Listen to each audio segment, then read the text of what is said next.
Yes, come to the sixth part of the chapter. The next topic is decentralization. What is decentralization? When power is taken away from central and state government and given to local government, then it is known as decentralization. What happens? Power is taken from central and given to state, and then when it is given to local government, then it is known as decentralization. Why these all things happens? Because of vastness of state. The state is very vast, very large, not only in size but also in population. So there are so much vastness, it is extremely big. As you have Rajasthan, Uttar Pradesh, Madhya Pradesh, Maharashtra, these all are very large states, and it is very much difficult for the union government to run alone the whole country. Population is also very large, so decentralization is very much essential. Then internally diverse. Internally in the state, all the cultures are different, people are also socially different, geographically also there are many differences. That's why decentralization is necessary, so that each and every part of the state can be uh, managed properly by the government. That's why there is need for power sharing.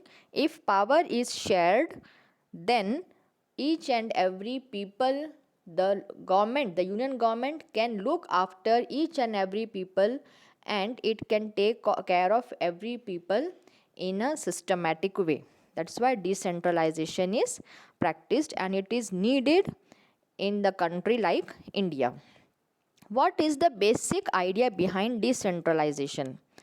What is the basic idea? Now you might have understood that solving large number of problems and issues at local level. See, every person cannot go and raise his voice in the parliament. He cannot share his problems and he cannot express his views and go to parliament daily to get it solved.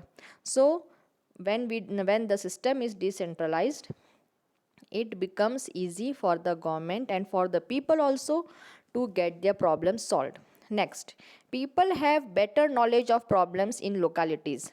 When according to their region, according to their geographical area, and according to their society and so many things, we can understand that they have better knowledge of problems in localities, and their people or the parshad or the local leader there can understand the problems of the people much in a much better way.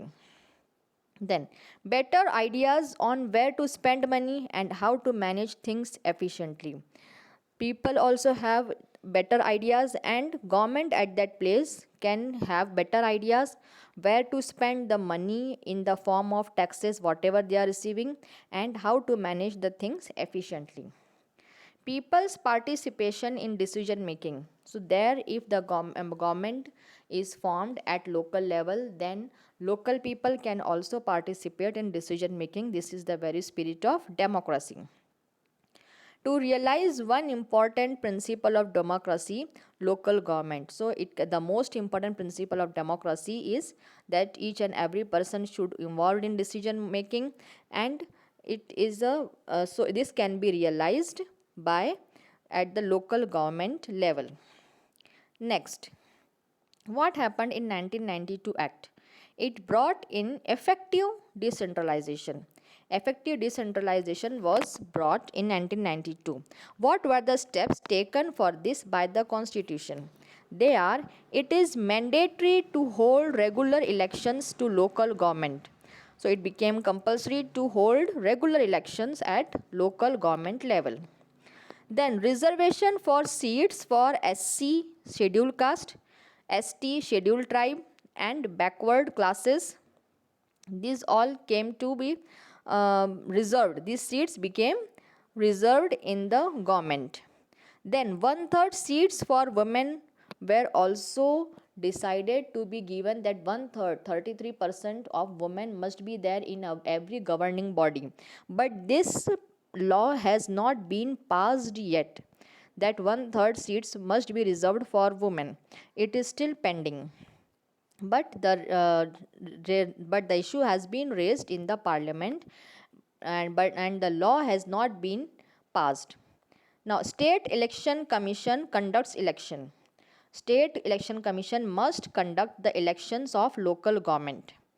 Who has the authority? Very important question for MCQ, that who conducts local government elections?